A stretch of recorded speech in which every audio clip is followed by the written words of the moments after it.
cómo hacemos la evaluación de lo que son las concentraciones de tensiones. Que luego ese esfuerzo adicional, porque es adicional al esfuerzo que va a soportar la pieza, nos va a producir grandes problemas. Y el gran problema es que nos produce rotura de maquinaria, que es lo peor. Y no nos damos cuenta. Y si no lo analizamos, obviamente que estamos en el problema de que ignoramos los problemas y no podemos darle solución.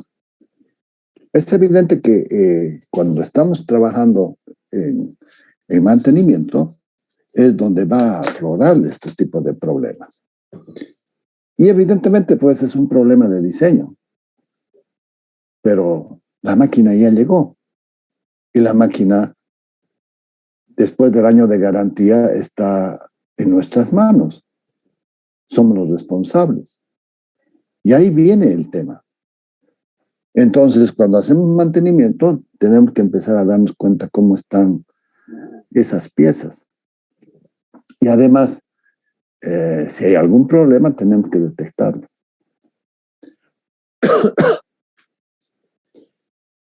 A nosotros, en su momento, nos causó grandes problemas, jóvenes. En el año 2002, en realidad, en diciembre del 2001, viene gente de General Electric y hace una inspección por boroscopio.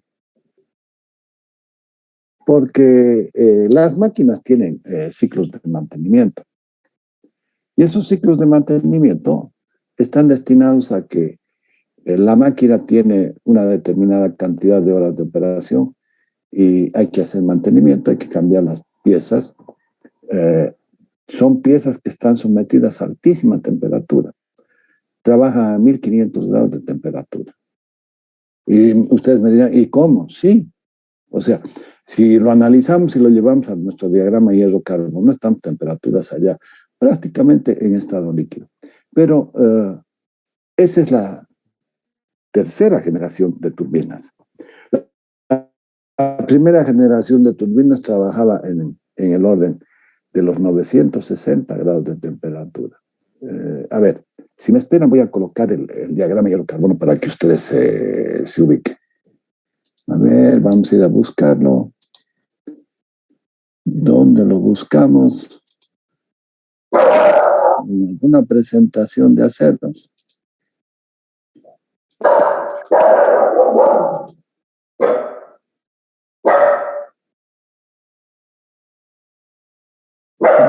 Aquí, el diseño, mecánica.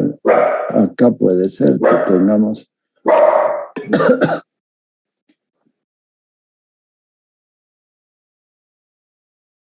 Me gusta me gusta, pero lo podemos llevar. Copiar.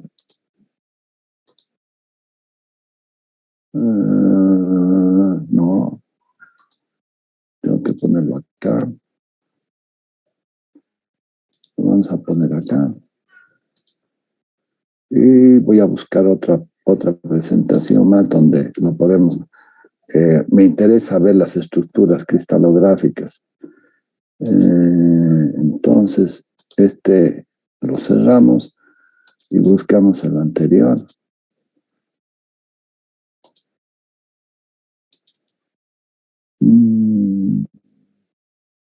Aceros. Acá está, lindo.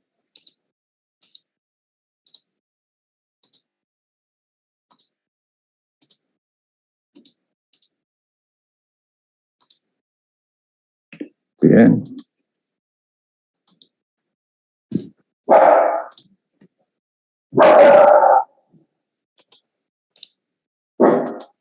Y todavía, ay.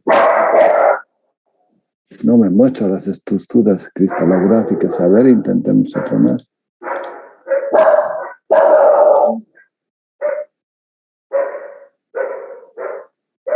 Está uno antes.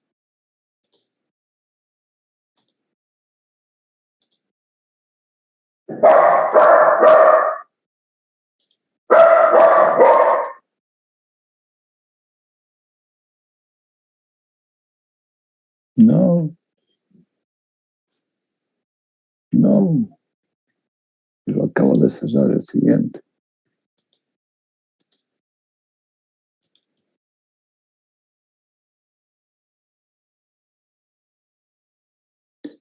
¿Dónde más podemos verlo?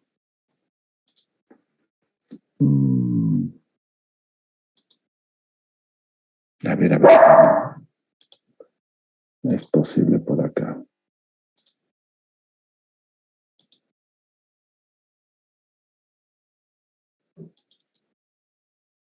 No. No. No. Acero.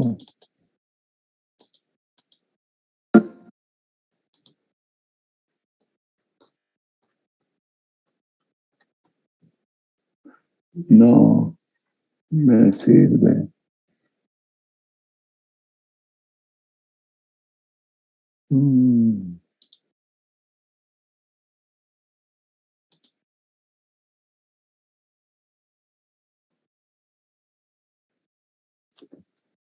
No hay.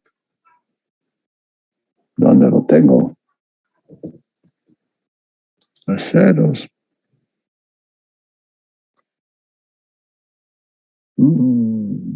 Acá está. Este es el que quiero. Bien.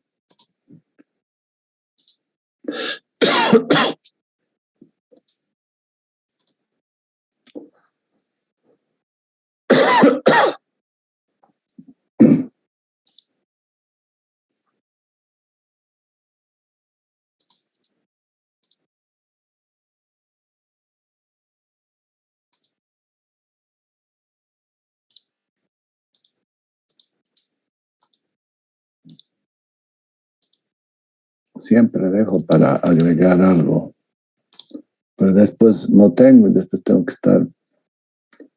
A ver. Bien. Esto me interesa.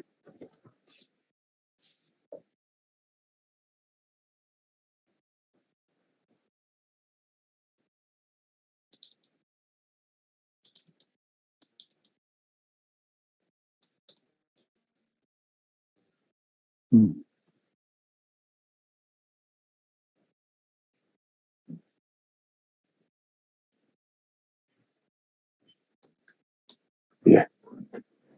Esto es lo que conocemos, jóvenes, como la propiedad del carbono. Cúbico, cuerpo centrado y cara centrada. Miren, acá tengo 8, 1, 2, 3, 4, 5, 6, 7, 8 con el del medio, 9. Cúbico solamente te saco el 9, tengo 8. Y acá tengo 12. ¿Qué es lo que tengo acá? Las fuerzas de atracción que tenemos entre átomo y átomo es directamente proporcional, la ley de Coulomb, a la carga e inversamente proporcional a la distancia. Bien, la distancia, si fuera cúbico, tengo a los lados y las fuerzas son iguales. Pero cuando llego a meterle un átomo acá al centro, ¿qué es lo que sucede? Acortamos todas las distancias, porque ahora la distancia de acá a acá, de acá a acá, pero todavía, en vez de tener 8 átomos, tengo 9. En cambio, con el de cara centrada, tengo 12. Y ahora la distancia se acortó definitivamente altísimo. Y es por eso de que estas propiedades es lo que nos interesa. Este hierro es el hierro gamma. El hierro delta, el hierro alfa, y aquí están sus estructuras metalográficas. Eso es lo que me gusta de este diagrama, porque además está completo tanto acero como fundición. La fundición la podemos dejar para otro comentario, no sé si la van a ver, pero es un porcentaje mayor de 2.1 hasta 4 o 6 4 es el incremento del porcentaje de carbono. Y obviamente lo que conseguimos es de que con el incremento de carbono se van a producir estructuras más duras. Eso es lo que pasa con el acero frágil. Pero no así con las fundiciones. ¿Por qué? Porque la fundición es un porcentaje ya más alto y se lo utiliza mucho para carcasa de máquinas. Es mucho más barato que el acero y obviamente que el mecanizado también. Sin embargo, tengo que pasar por el alto horno y pasar por el famoso horno de cubilota, donde obviamente tengo que regular estas proporciones de acero. ¿Cuál es la ventaja que tengo? Las temperaturas se me han elevado. Este es el punto del eutectoide, este es el punto del eutéctico. A partir de este valor, fíjense, está en el orden de no se lee por acá, pero está más o menos por los 1100 grados de temperatura. Este punto, por debajo de este punto, la fundición se encuentra en estado sólido. Y entonces lo que nosotros necesitamos es producir un enfriamiento y esto precisamente lo hacemos en moldes, porque todo esto moldeamos y todo esto tenemos piezas fundidas. Lo mismo podemos hacer con el acero, pero ahora me voy a centrar en el acero. ¿Qué es lo que pasa con el acero? El acero tiene la propiedad de que este punto si mi memoria no me falla, está en 720 grados de temperatura. Y entonces lo que estábamos diciendo es de que las primeras turbinas estaban acá, estaban con bajo contenido de carbono, aceros aleados, las temperaturas para pasar. No sé si conocen las curvas de solubilidad. Las curvas de solubilidad es unas curvas bien típicas que al subir, tienen todo estado sólido, pasamos a un estado donde está el estado sólido con el líquido, porque ya hay átomos que se están fundiendo, hasta que llegamos a este punto superior que estamos en el orden de los 1540 grados. Por encima tengo todo en estado líquido. Pero al disminuir, al enfriar, no es que sigue aumentando, sino que en estos diagramas viene hasta acá y hay que analizarlo con la curva de solubilidad. No hay un incremento de temperatura, es decir, baja, se mantiene constante y después nuevamente desciende la temperatura. Pero lo que les estaba diciendo, ¿qué era lo que pasa? La primera generación de turbinas trabaja con aceros de bajo contenido de carbono, aceros aleados, porque tiene que soportar altas temperaturas y a las altas temperaturas hay mucha oxidación. Así como puede tener elementos resistentes a la oxidación, cromo-níquel principalmente, aceros inoxidables, igual la temperatura hace su parte, porque la temperatura es un catalizador. ¿Y qué sucede? Sucede de que ellos se dan cuenta de que cuando hacen todos los cálculos y el desarrollo de la teoría, se dan cuenta que el rendimiento había sido una función de la relación de compresión. Bien, entonces empiezan a desarrollar, pero cuando se dan cuenta, por eso siempre repito lo mismo, tenemos que ver la función. Resulta que la función empieza a crecer y después se me cae. ¡Wow! Por eso es importante la matemática. Por eso es importante las funciones, las ecuaciones diferenciales. Véanlo bien lo que les estoy diciendo y empiecen a entenderlo, porque aquí es donde está la ingeniería presente.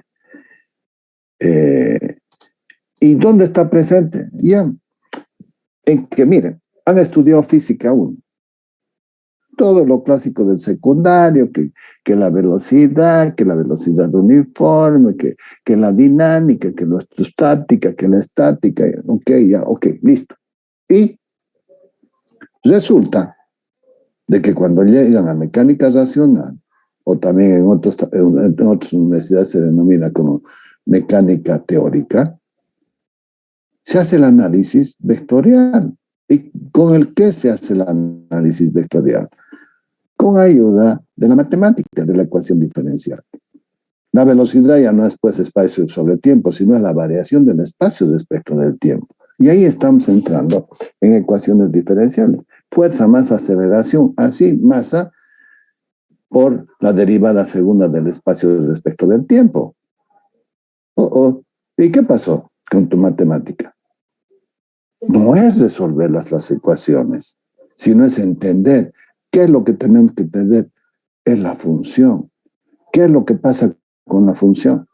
En la función voy a pasar por un estado de máximo y mínimo. Pero para eso necesito la derivada. Y entonces cuando la derivada se hace horizontal, allá hay un punto de máximo y mínimo que nos va a permitir encontrar muchas cosas interesantes. Menos consumos, etcétera, etcétera. Los famosos polos económicos. Pero, ¿y la derivada segunda? La derivada segunda me indica de que en ese punto hay un cambio de cóncavo a convexo. Y entonces estoy analizando la función gracias al concepto de la derivada. Pero, ¿qué es la derivada? La derivada es una cosa maravillosa. La derivada es encontrarla la función punto a punto gracias a que cuando hay una variación que tiende a cero, o sea, hay un infinitésimo. ¿Qué es el infinitésimo? El infinitésimo es un pensamiento tan chico como tu mente lo pueda concebir. Es un pensamiento, es una herramienta mental. Ahí por eso es la matemática, es la herramienta del ingeniero. Y entonces fíjense, la función, la derivada y el tercer elemento son las variables. ¿Qué variables independientes, qué variables dependientes? Y con ello empezamos a graficar en función de X el Y. Entro a un plano y después todavía con el análisis vectorial, con 2, 3 o más variables, porque puede ser, empiezas a ver todo lo que es volumen, las divergencias, los rotacionales, el rotor, etcétera, etcétera, etcétera. Entonces, ahí ya empezamos a verlo mejor. Porque todo lo que estamos analizando en la física son vectores. Y deberíamos verlo en 3 dimensiones. Ahora sí. Para eso es que nosotros necesitamos ver qué es lo que está pasando. Porque hay puntos donde se van a volver fuentes o unidades.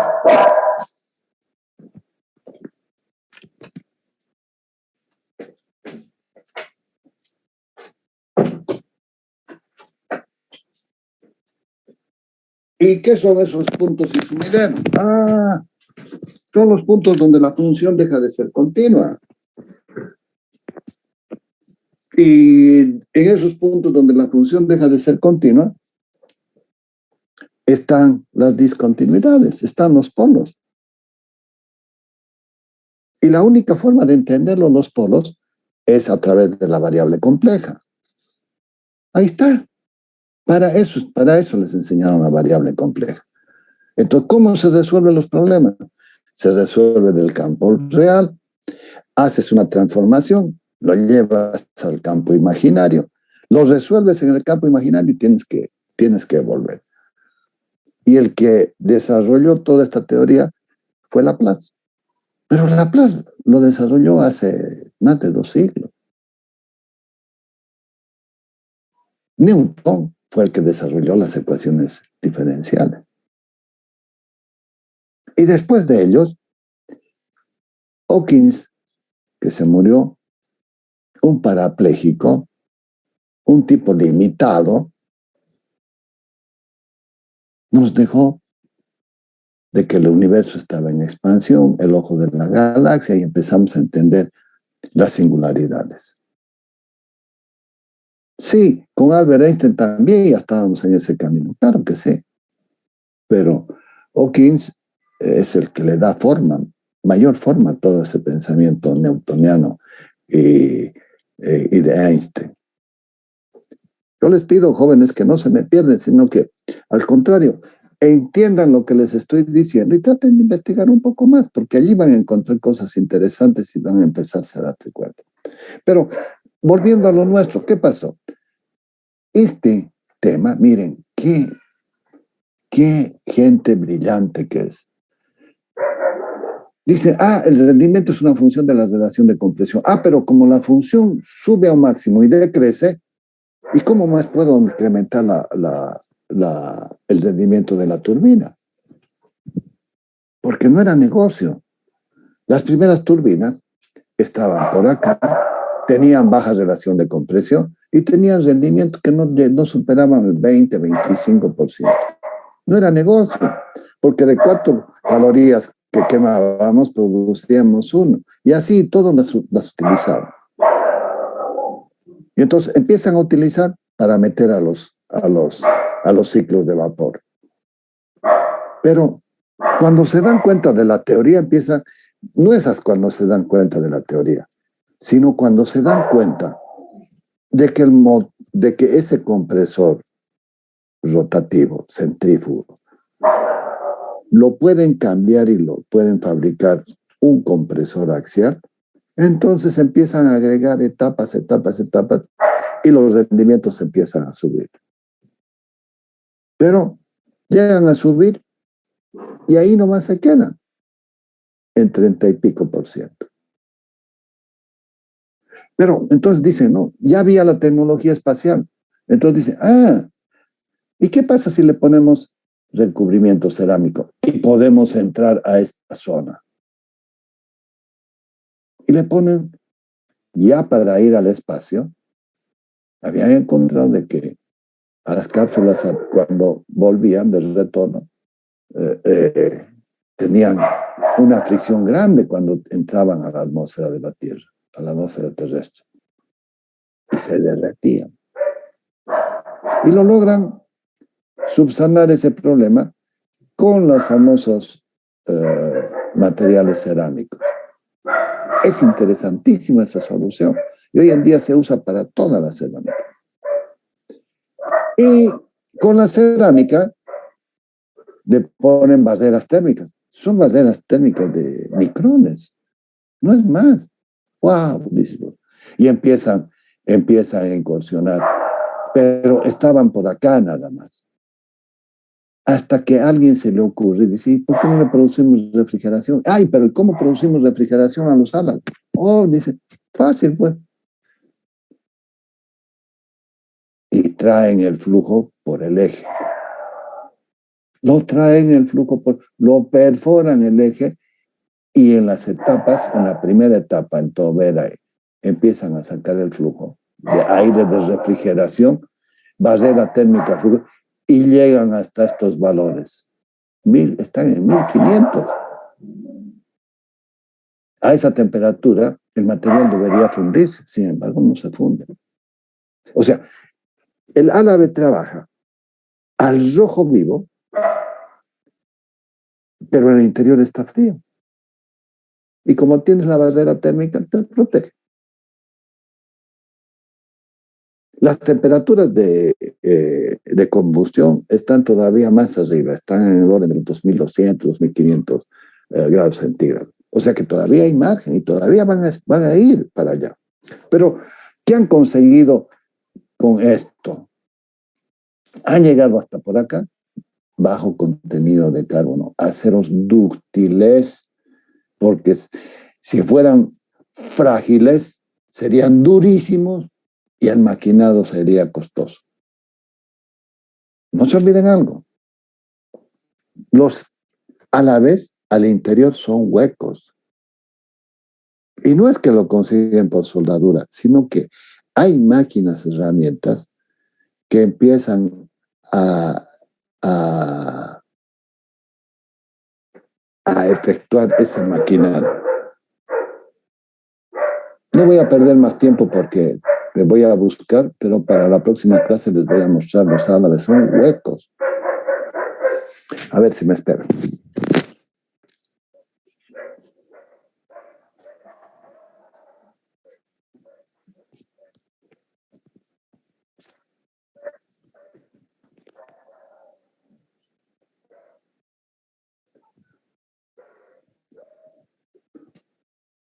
No sé si me están mirando. Miren, acá tengo un álabe. Miren, es un álabe hueco. Cuando estaba trabajando en uno de los talleres que fui, me mostraron su tecnología estos señores. Y miren, no sé si logran ver. Se sacan las piezas. Miren. Y entra en mi nombre.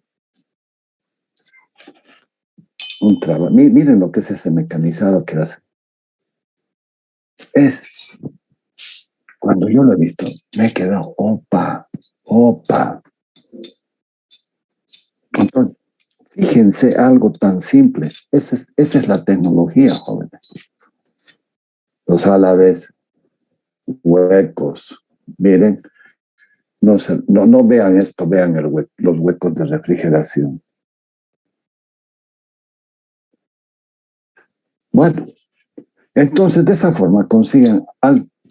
¿Y qué es lo que hicieron? Empezaron a tener rendimiento por encima del ciclo de Rankine, el ciclo de vapor, y lo mataron al ciclo de Rankine. Han llegado a rendimientos del 45%. El ciclo de Rankine apenas llega al 35-36%. Lo mataron. Entonces, a partir de allí, salió la tecnología de los ciclos,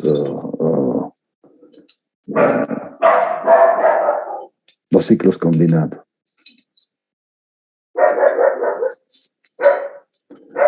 Bueno, pero estábamos acá. No, es importante que ustedes me conozcan este diagrama hierro-carbono, porque al tiro se van a poder ubicar de que esta es la zona que vamos a utilizar para fabricación de nuestras máquinas. Pasamos el 0,8-0,9%, ni siquiera el 1%, y ya empieza a convertirse a aceros bastante duros y frágiles. Y ya no tenemos ni siquiera necesidad de entrar a esto. Se dan cuenta que el mecanizado es pues terriblemente costoso. Ahí viene el problema. Y entonces, esta es la alotropía del carbono que tenemos que entenderla. Y es en esta zona que se hacen los tratamientos térmicos. Llevo a temperaturas de austenización, es decir, estoy con esto y lo enfrío. Poco. Tengo la velocidad de enfriamiento, lo conocida con el nombre de severidad de Temple. ¿Qué es lo que estoy haciendo? Es mantener la estructura austenítica que está en esta zona y llegar a enfriarlo y obtener la famosa estructura martensítica. Y eso, en definitiva, le está confiriendo propiedades mecánicas a tu acero. Bien. En este otro diagrama se lo ve un poquito más claro. Miren, este es 723. Acá estoy en 530 más o menos. Aquí estoy en 1147, que va a ser, este es el eutectoide, este va a ser el eutéctico por acá, cuando se junten con esto. Pero ese ya no me interesa. Me interesa el porcentaje de carbono, 2.1 puede ser, pero miren, estoy acá, esta es la zona, 0,9 más o menos, y a 0.1 de porcentaje de carbono. Bien, y entonces esto es lo que hemos analizado en los ensayos de tracción, donde hemos visto el comportamiento que tiene el acero frágil y el acero dúctil. Bien, pero ahora sí, ya está todo esto. Miren, aquí todavía se lo ve bonito porque están las zonas bien delimitadas, pero ¿cuál es el problema? El problema está en esto. El problema está en que ahora ya hemos seleccionado nuestro acero dúctil y nuestro acero frágil. Nuestro acero dúctil que va a ir hasta acá, pero el acero frágil va a ir más arriba y en función de los elementos de aleación va a tener valores muy altos. Y es esos aceros que me van a servir para fabricar herramientas, para fabricar máquinas, etcétera, etcétera. Pero las piezas que vamos a fabricar van a estar acá. Este es el diagrama de tracción que me va a determinar zonas importantes. La B, el límite de fluencia. La C, el límite, el límite de la solicitación de fluencia. El C, que me va a determinar el fin de la zona de fluencia. Y en este periodo, lo único que consigo es deformación. Acá estoy en el 0,2%, en el punto C puedo llegar al 2%, y acá, acá se me va a producir la rotura aproximadamente entre 25 y 30% de deformación. Pero esta zona CD se caracteriza ¿por qué? Porque es una zona donde empieza a incrementar el esfuerzo y también la deformación. Es decir, la deformación se va a producir gracias al endurecimiento del material hasta que llego al punto D. Si antes del punto D, ¿sí?, descargo, me va a quedar un acero. No se olviden, este valor es de 3.700, esto es 2.000, 2.200, 2.100, decimos así para tener como un margen de seguridad. Y entonces, ¿qué es lo que sucede acá? Lo que sucede acá es de que estoy transformando mi acero dúctil en un acero frágil por deformación. Ya no desde el punto de vista del incremento del porcentaje de carbono. Es muy útil. Claro, es muy útil, pero aquí tenemos que entender dos cosas. Lo primero es de que a partir de superar el sigma de fluencia, porque sube, baja y produce unas oscilaciones, si se acuerdan. Esas oscilaciones dependen de la velocidad del ensayo, dependen de la sección de la probeta. La probeta tiene que ser uniforme, tiene que ser prismática. Depende de la terminación, depende de que no tenga inclusiones ni impurezas, ni tampoco puntos de picadura, puntos de óxido. ¿Por qué? Porque van a trabajar como concentradores de tensión. Entonces, por eso es de que decimos, analizamos y como el mayor, el sigma máximo, es el más conflictivo, es de que preferimos utilizar el menor porque no tiene tantas alteraciones con respecto a estos 5 puntos nombrados. Y entonces, decimos 2.200, pero todos nuestros cálculos los vamos a hacer con 2.100. Luego de todo esto, es que hemos pasado, ya venimos con que nuestro modelo es homogéneo, es isótropo, ¿sí?, es continuo y es prismático.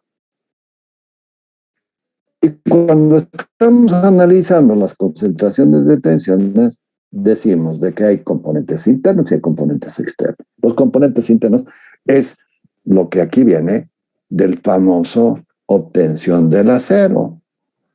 Y entonces este acero es teórico porque de repente no tiene ni cumple sus condiciones. ¿Cuáles son las condiciones? El tamaño del grano, la orientación, de que no tenga impurezas. Y eso lo consigo con buenos hornos.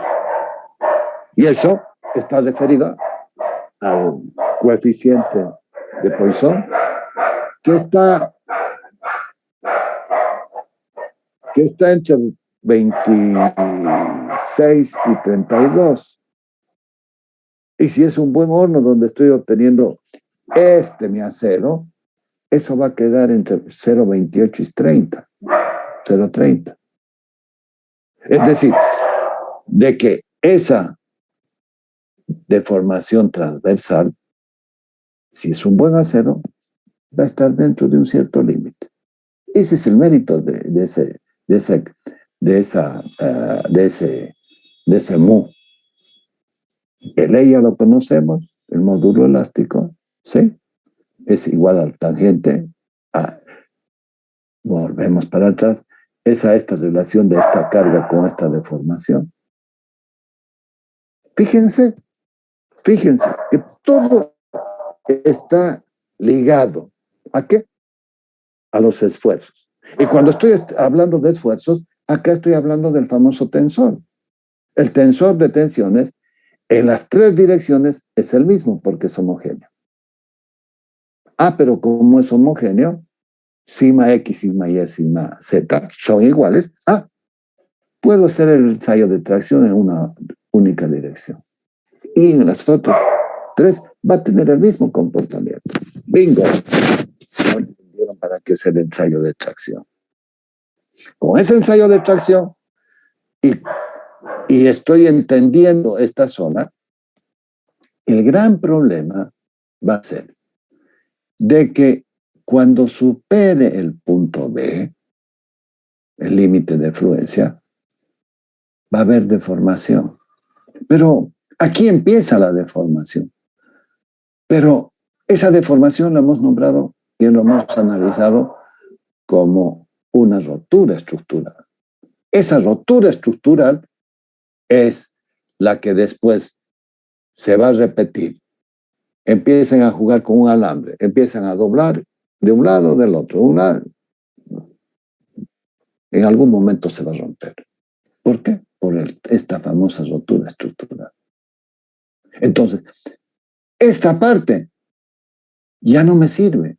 Esta parte hasta B me sirve para dimensionar, miren ustedes, el comportamiento dinámico. Esto lo puedo hacer para todo lo que es estático. Esto, lo que es más, esta deformación, la hacen para conseguir mayor resistencia para los aceros de construcción, el famoso 10-20.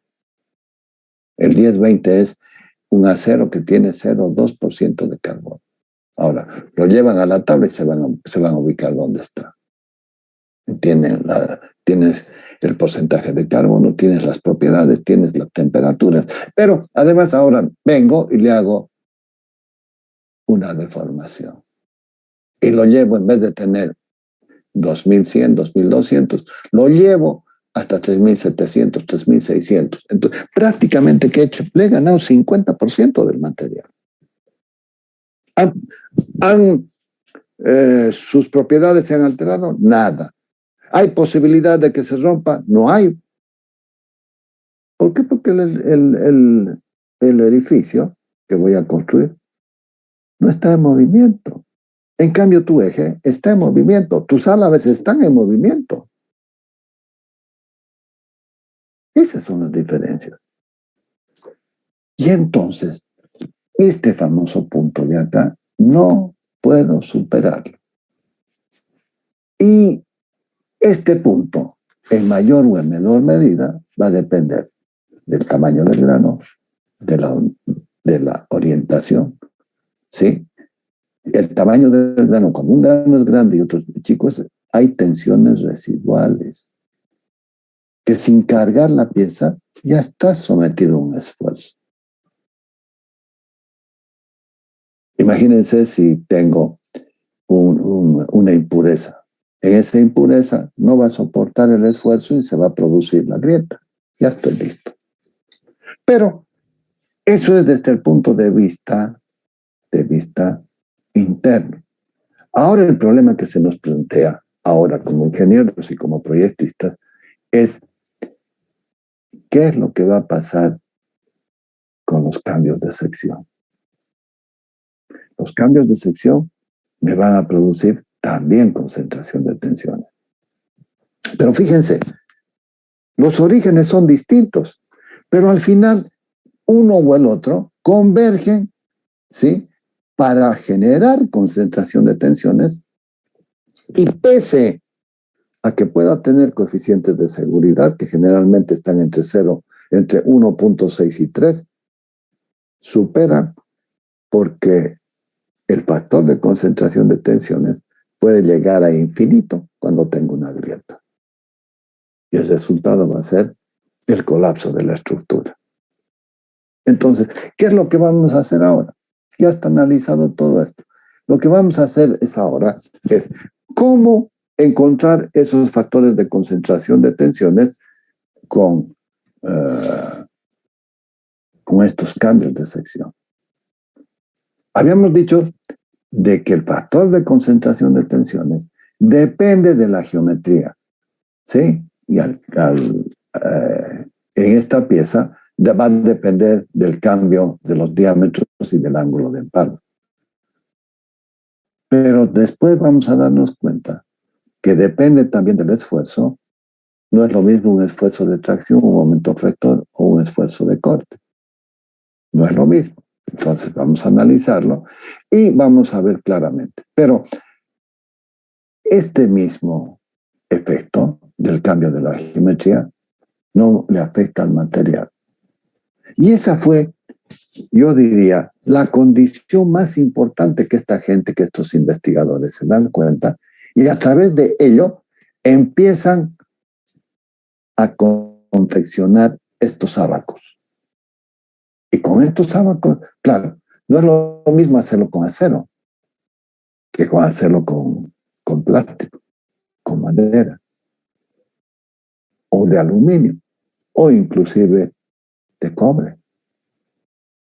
Es barato, es fácil de maquinar, es fácil de reproducir y es fácil de someterlo a ensayos que te va a costar poco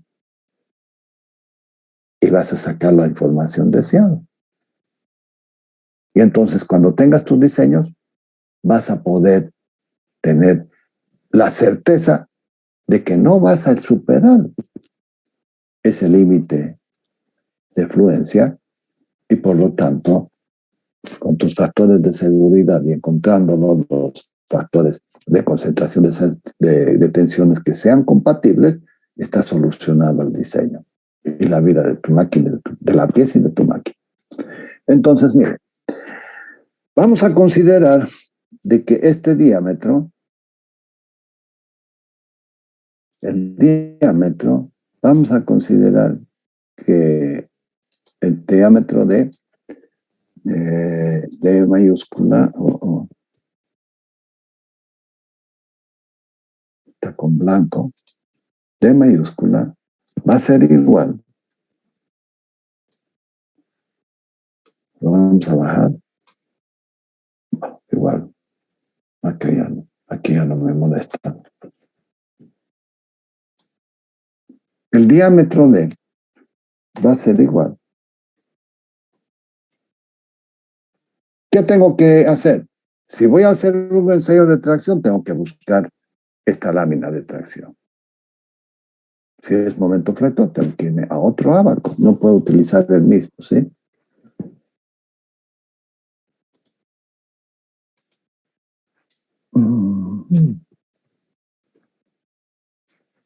Vamos a pensar de que una pieza que tenga 80 centímetros, 8 centímetros, 80 milímetros, 80 milímetros o unidades jóvenes, ¿no? El diámetro menor,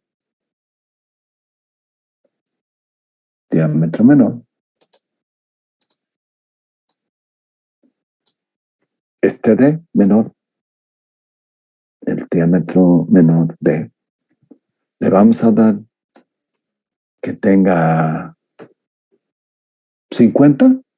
Le estoy dando valores locos. Que tenga 50 milímetros.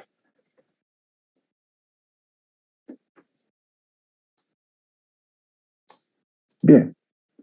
¿Qué más necesito como dato? Este radio, ¿cierto? Y el radio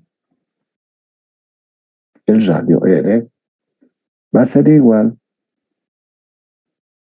a que sea 5, ¿sí? 5 milímetros. Bien. Y entonces, con estos datos, puedo encontrar ya el factor. Ya puedo encontrar este factor, pero lo que necesito además es esta fuerza F. Que la fuerza F es un dato, la solicitación. ¿Sí? Le podemos dar el valor que ustedes quieran. ¿Dónde está?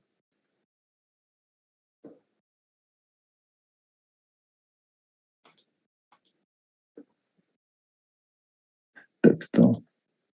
Le vamos a poner la fuerza. ¿Cuánto quieren darle?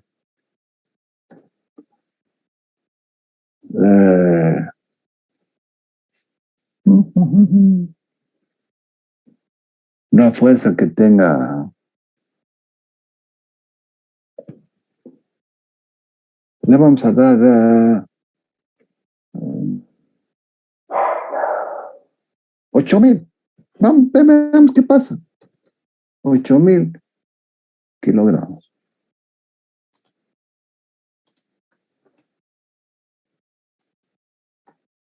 Ok. ¿Qué es lo primero que tengo que calcular? El factor de concentración. Si quieren, podemos calcular el sigma. El sigma va a ser 4 veces esto. Esto sería 32.000, ¿cierto? Dividido 314 y dividido 25. Calcule. No tengo a mano mi calculadora, mi celular. Espérenme un segundito. No, tengo acá una calculadora.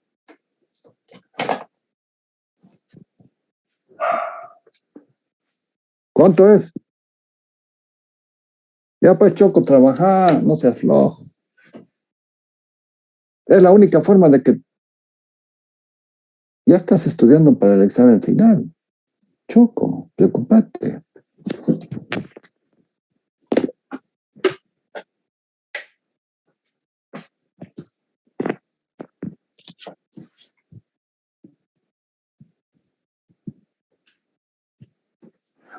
Vamos a encontrar al famoso K, el factor de concentración de tensión, K sub alfa, ¿no? O alfa, también que le llaman. Entonces, miren, la tensión, no lo puedo, tensión, vamos a ponerle acá, la tensión.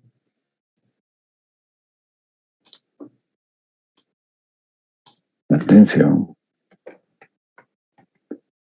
va a ser igual a este valor, que es, acá está la fórmula, ¿no es cierto? 4 veces F. F es 8, serían 32.000. 32.000 dividido 314.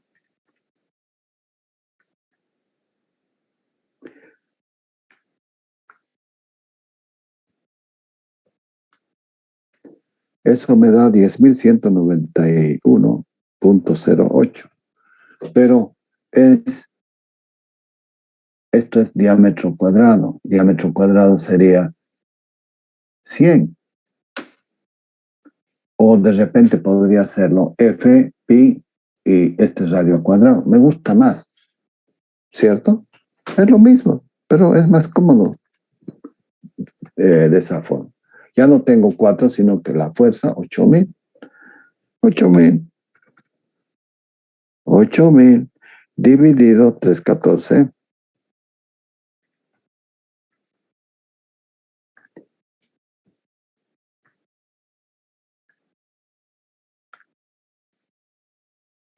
Es más cómodo con el celular porque me equivoco y solamente corrijo. Dividido. Tengo que ponerle el execute.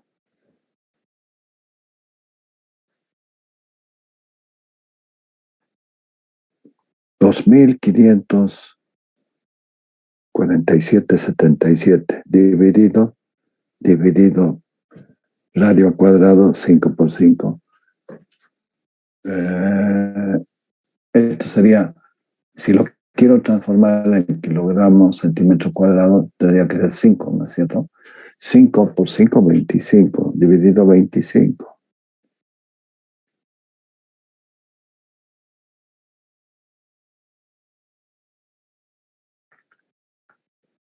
Oh, error. Dividido 2 veces. 8.000. ¿Me están siguiendo? ¿Cuánto sale?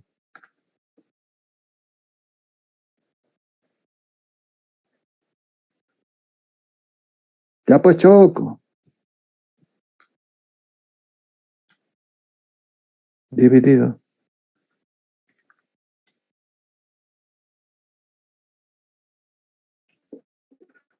Me da 101.9. Wow, no es nada. Y si tendría 80.000 acá, lo tendría que multiplicar por 10 y tendría 1.019. Podría ser eso. Esto me da 101.9.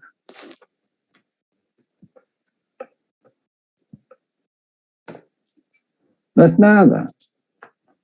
No es nada. Calculándolo el esfuerzo. Pero ahora vamos a ver cuánto va a ser la concentración de tensiones.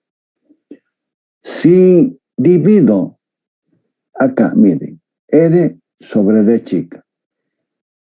Esto tengo un coeficiente denominado R slash D.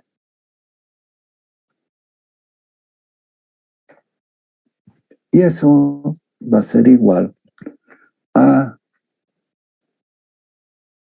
R5 sobre 50. 0,1, ¿sí? ¿Sí? 5 están en las mismas unidades, dividido 50. ¿Sí? Esto va a ser igual a 0,1.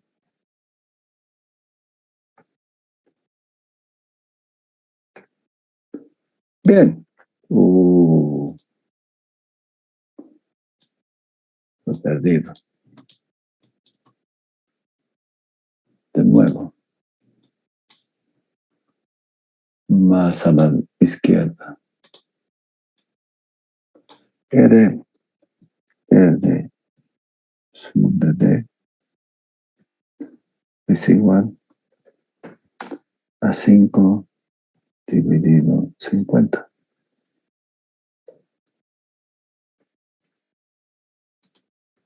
Esto va a ser igual a 0,1.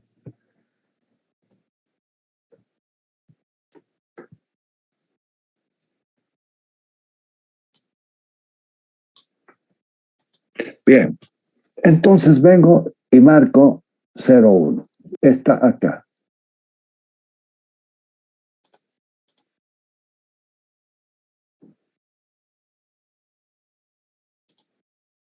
esto que he encontrado, R1, es esta. Lo sumo. No, muy delgadito.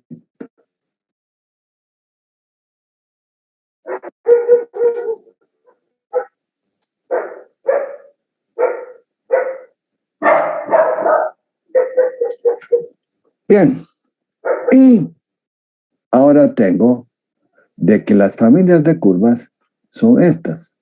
Y esas familias de curvas es D sobre D, el diámetro mayor sobre el diámetro menor. Entonces, con los datos puedo calcular el diámetro mayor sobre el diámetro menor. O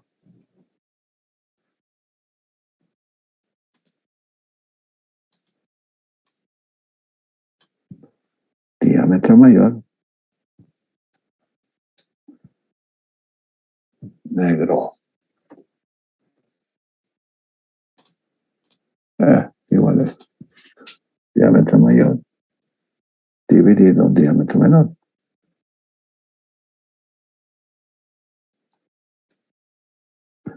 Y esto es igual a, esto es igual diámetro mayor 80 sobre 50. Dividido 50. Esto es igual 1.6 al ingeniero. Ok, gracias. Esto, ok, 1.6. Gracias, Choco. Están despertando. Eso me encanta.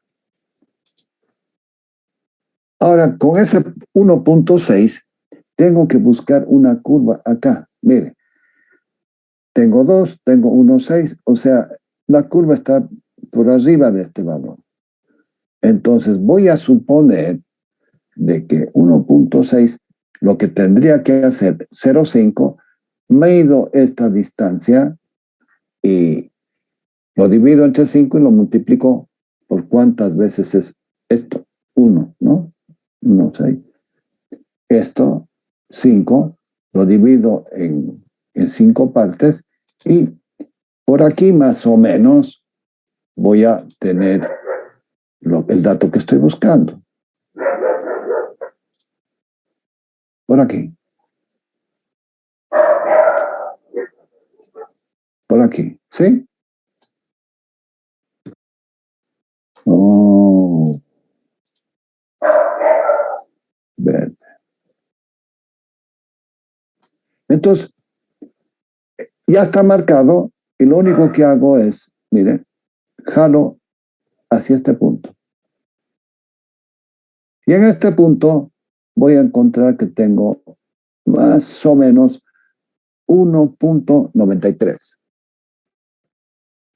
Ese alfa sub k va a ser igual. No lo puedo poner el alfa, ¿sí? Pero voy a poder poner así.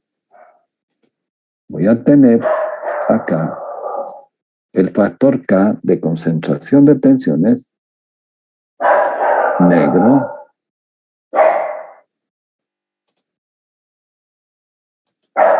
negro K igual a 1.93. Y ya está. Pero si se acuerdan, decíamos de que el sigma máximo, el esfuerzo máximo, voy a poner T máximo, el T máximo, el esfuerzo máximo, va a ser igual a este K por la tensión calculada. Esta es la admisible. La tensión encontrada. ¿Sí? Y eso va a ser igual el T máximo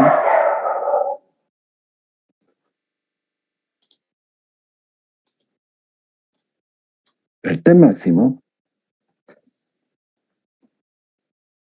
va a ser igual a 1.93 por 101.9. ¿Correcto?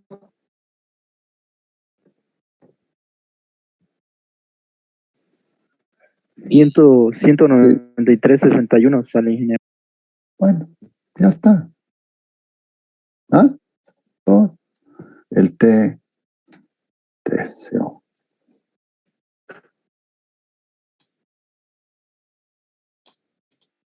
Y el T máximo, entonces,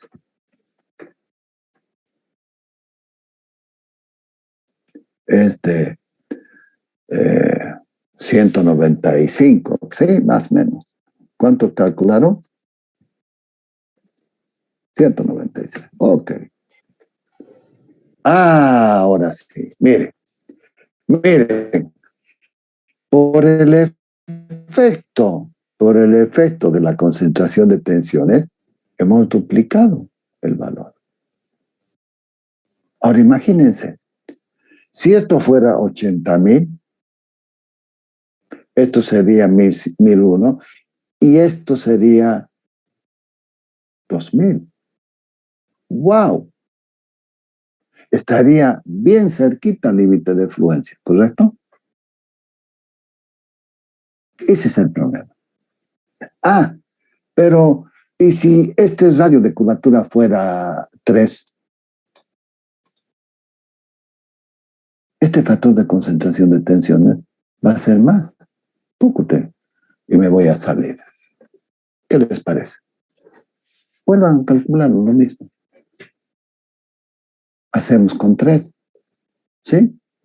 Esto lo cambiamos con 3. 3 dividido 50.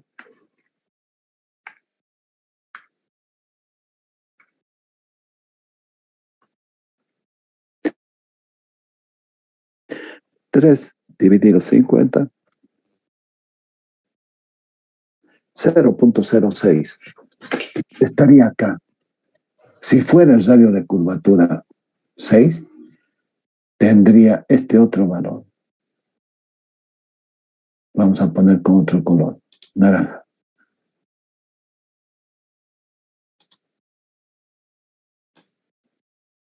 Una punta.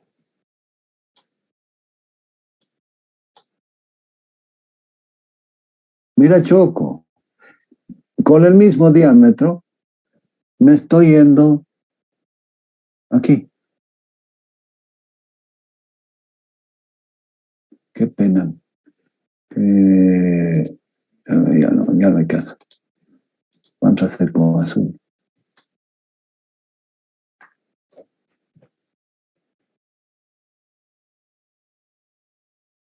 Y este valor estaría por acá. Lo vamos a cambiar de color. Le vamos a poner amarillo. ¡Wow! Miren. Tendría 225, 227, 228. Este factor de concentración de tensiones aumentaría. Multiplicado por la tensión que hemos calculado, ya no serían 196, van a ser más de 230, 250. Y si tendría este valor de 80.000, esto se va a pasar a 2.300 y voy a tener problemas de diseño. ¿Correcto? Y entonces, ¿qué es lo que me queda por hacer? Lo que me queda por hacer, miren, es bien interesante todo esto. Lo que me queda por hacer es, ¿y cuánto es esto sobre esto? Es 30, ¿sí? 30, puedo darle hasta 15, porque tengo que compartir 15 y 15. Le voy a dar 10. Con 10, cuando hago con 10, 10 sobre 50, ¿sí? ¿Cuánto me da? 10 sobre 50, 0,02. ¿Sí? ¿Sí? ¿O me equivoco? 0,2, ingeniero. Entonces vuelvo acá y entro con 0,2. Lo que les estoy mostrando es cómo tienen que razonar y cómo tienen que resolver sus problemas. Mire, aumento, vamos a pensar de que esto tengo 80,000 y que con este dimensionamiento no funciona. ¿Qué tengo que hacer? Bueno, tengo que darle más radio de curvatura porque acá tengo 30, tengo hasta 15, le doy 10. O de repente le doy 15 también. ¿Por qué no? Pero con 10 tengo este 0,2. Miren, ahora voy a cambiar de color acá. Voy a darle un púrpura. Vengo aquí, 0,2. Y no ha cambiado el diámetro mayor ni el diámetro menor. Estoy por aquí. Y de acá vengo y salgo con el naranja.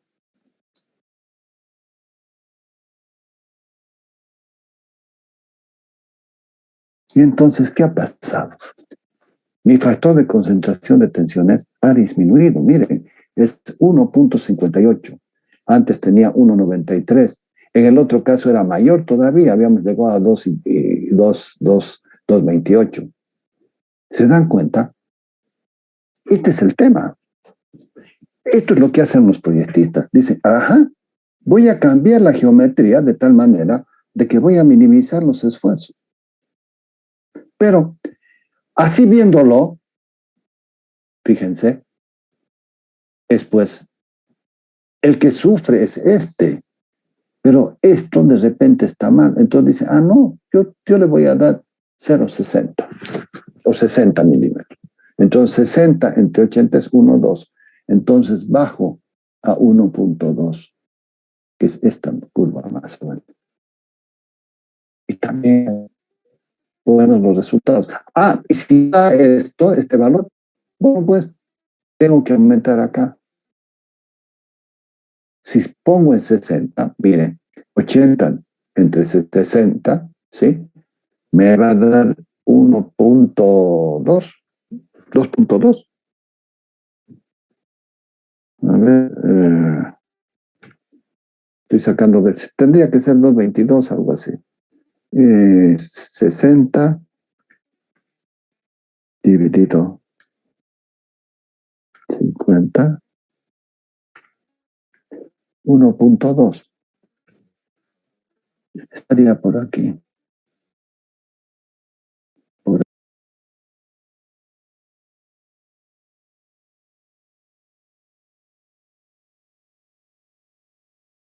Tienen que jugar con los valores y darse cuenta de lo que están haciendo. Y después, para verificar de que todo esto anda bien, vamos a ver en el próximo capítulo cómo vamos a calcular el tema para que no se rompa por fatiga. Bien. ¿Qué es lo que vamos a calcular ahora? Vamos a pasar a la siguiente lámina.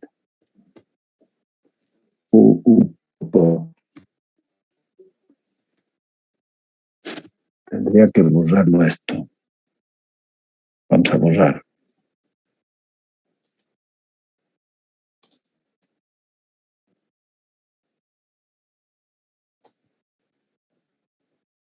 Disculpe, ingeniero, tengo una duda. Dale. En la parte de tensiones, el valor 101,9, ahí usó el radio, ¿no? Radio de curvatura. Claro. Si calcula con esta fórmula, también te tiene que dar lo mismo.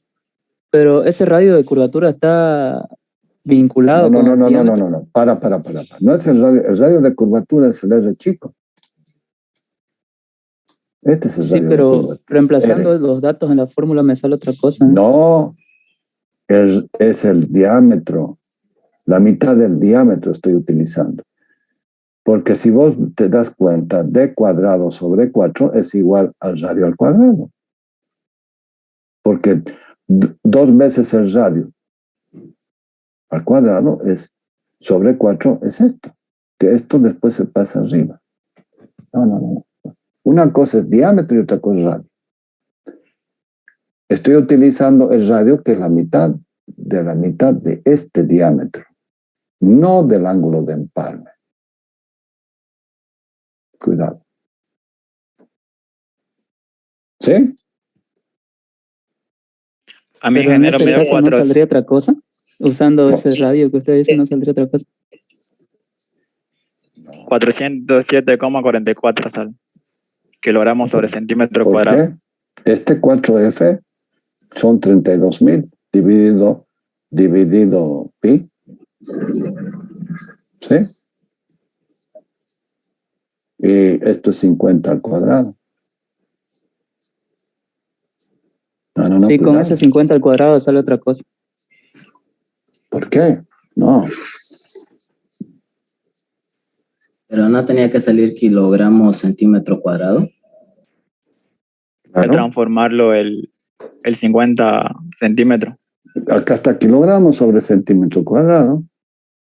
A ver, esto es 5 es centímetros. 25 nomás. 25 nomás. Acá sí, porque estoy en las mismas unidades. Acá también con las mismas unidades. No es 50, es 25 nomás.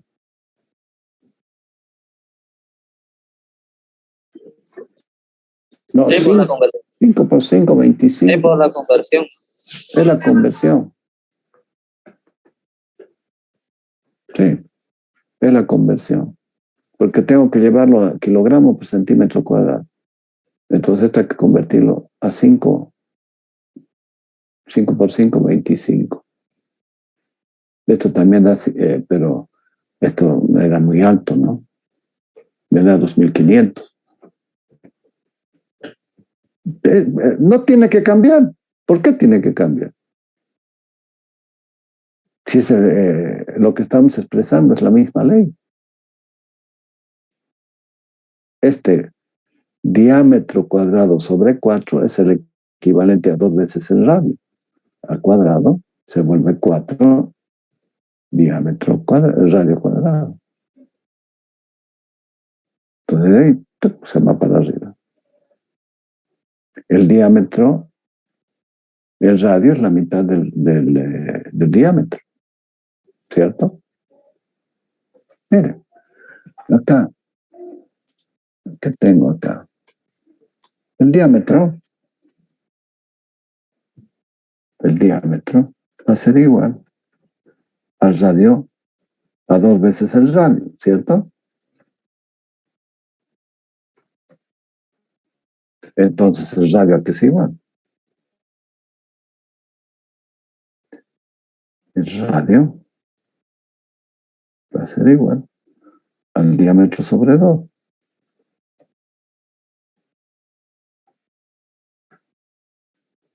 Si esto lo elevo al cuadrado, esto te va a volver 4R cuadrado. Y el R cuadrado va a ser el diámetro sobre 4. Diámetro cuadrado sobre 4. Elevo cuadrado. ¿Qué es esto? Lo que es lo mismo. El radio cuadrado sería D cuadrado. Lo que pasa es que no tengo cómo expresarlo acá sobre 4. Entonces, este 4 que está dividiendo pasa a multiplicar arriba. Y es por eso que me queda 4F pi diámetro cuadrado. ¿Cómo que no van a saber esto? Bah. Esto viene desde el secundario, joven. Bien, pero el siguiente problema, ya está esto.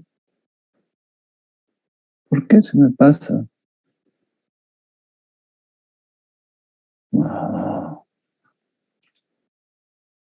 Voy a borrar todo esto. Sí, se van a acordar 80, 55 y 8.000.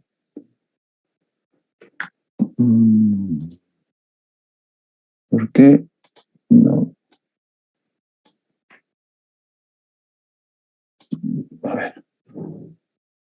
A ver, ¿cómo cambió? Este es el esfuerzo de tracción y ahora aquí tengo el momento flector. El momento flector, miren, cambió. 32 por, acá tengo el kilogramos, habíamos visto 8.000, y las mismas dimensiones, ¿sí? Pi, diámetro No digo, a ver, cubo. Espérenme un ratingo.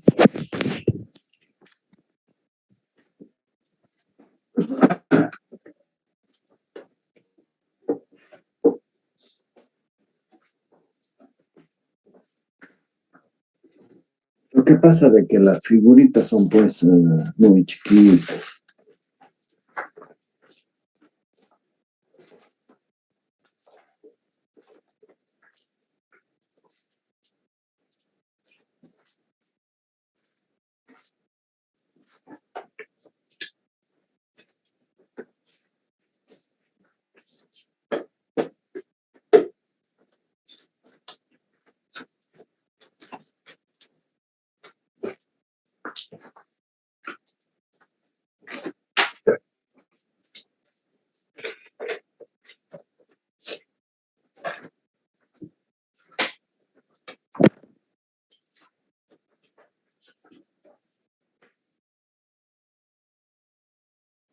Sí, es cubo. Es cubo. El usado que les he pasado, mejor. Bien. Es cubo. Listo.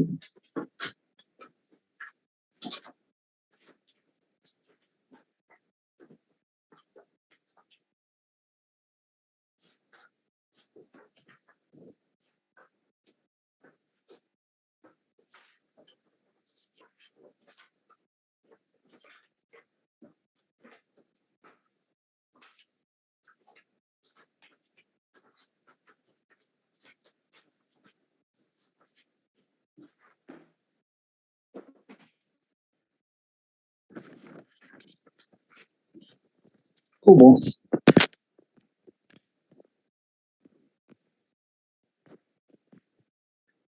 Vamos a calcular. Vamos a calcular el esfuerzo, pero lo que nos interesa es el factor de concentración de tensiones, jóvenes. El diámetro mayor, el diámetro mayor era 80. O sea, para repetir el mismo ejercicio y para ver qué es lo que pasa. El diámetro mayor es igual a negro. El diámetro mayor es igual a, hemos dicho que era 80 milímetros. El diámetro menor, hemos dicho que era 50.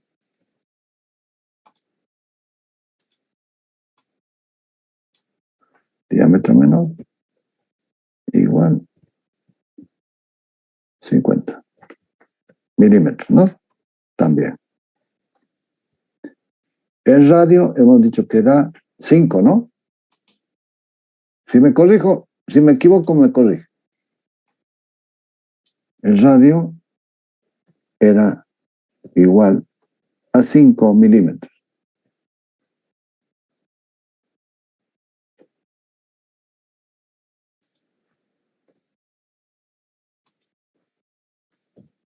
Bien. Entonces, ¿qué teníamos?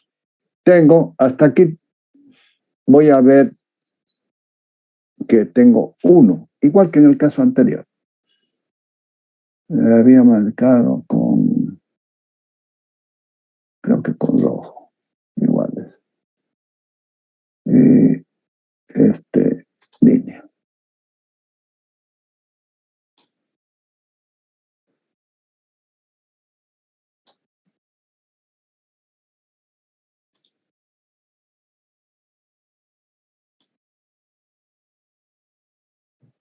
Bien. Y esto, ¿cuánto era? 50 sobre 80. Perdón, 80 sobre 50. 1.6. ¿Sí, no ve? No. Era 1.6. Lo tiene Sí, en 1.6, el ejercicio. ingeniero. Claro. 1.6. Ahora, voy y busco 1.6. 1, 2, 1, 2, 1, 5. Está por aquí, entre este y este.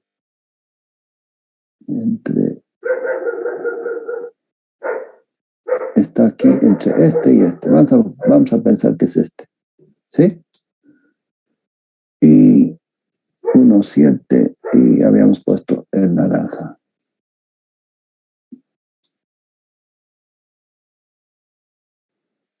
Tengo el factor de concentración de tensiones de 1,7. El K, que lo vamos a calculado o encontrado, es de 1,7.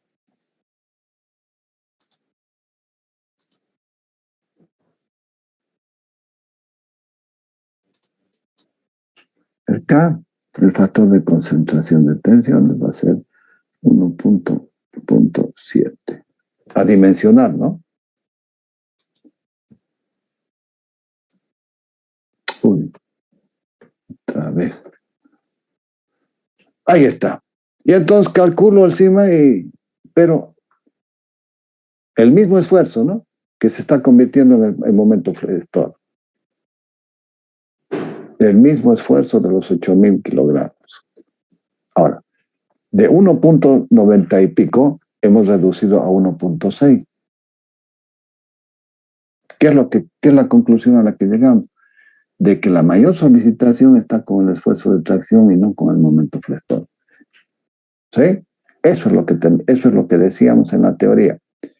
El factor de concentración de tensiones depende de la geometría. Les he mostrado de cómo variando el radio de empalme varía el factor de concentración de tensiones.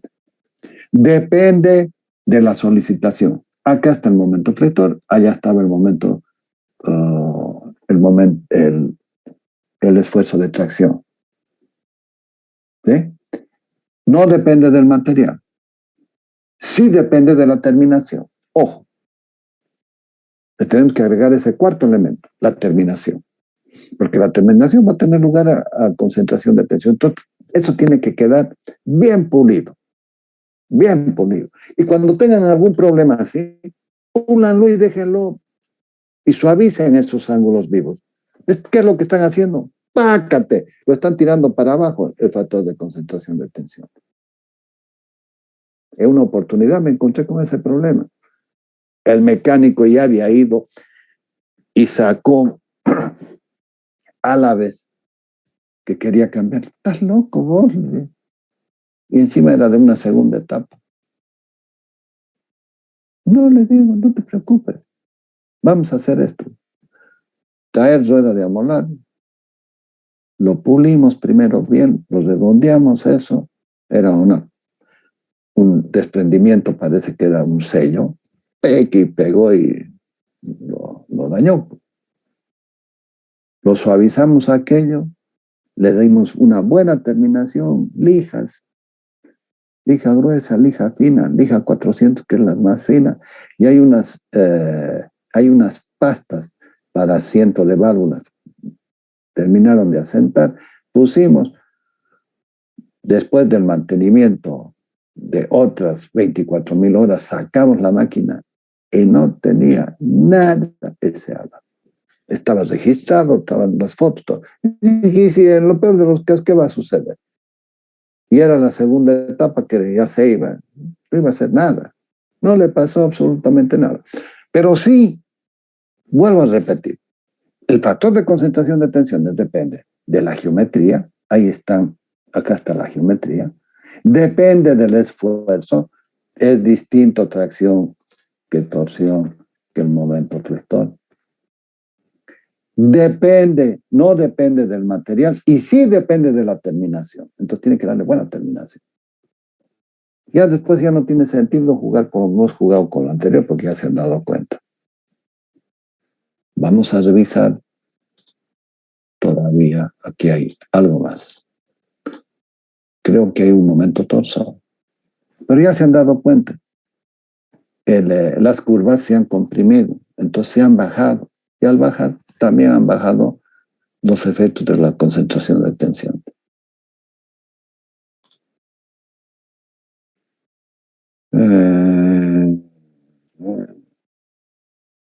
Ya son otros ejemplos, ya son con pasadores. Es más simple todavía, si se fijan. Encuentro el pasador y tengo que tener cuidado. Lo que tengo que tener cuidado es este diámetro mayor y este diámetro del pasador. Ese es el que te va a jugar la mala pasada. Cuanto mayor es el diámetro mayor dividido a esto, el factor se va aumentando y el factor de concentración va disminuyendo. Aquí tengo para un momento flector, para la tracción, tengo la chaveta, la famosa chaveta. Igual haces, pero miren, cuidado, que tengo que tener cuidado porque tengo valores por encima de 3. Entonces tengo que hacer un buen dimensionamiento de la chaveta. Esto para la torsión y ya está.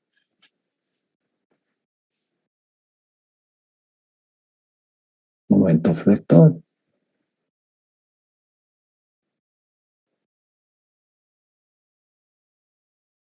Pasado. Ya está.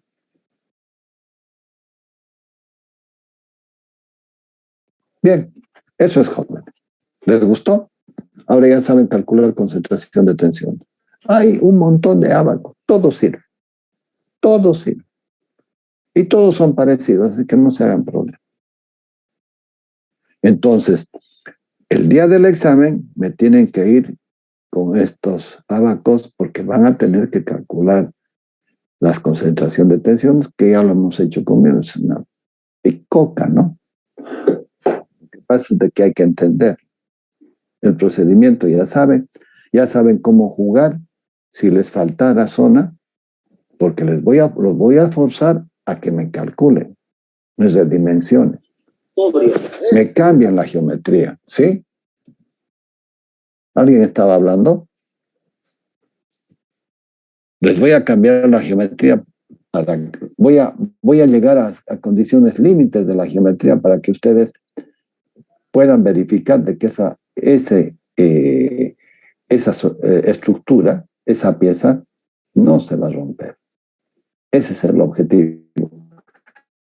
De que entiendan el procedimiento y que entiendan de que ustedes van a tener a su mano herramientas pero valiosísimas que les van a permitir trabajar con seguridad y con tranquilidad y no estar con el Jesús en la boca. Les voy a tomar asistencia. Si tienen alguna pregunta, por favor, adelante.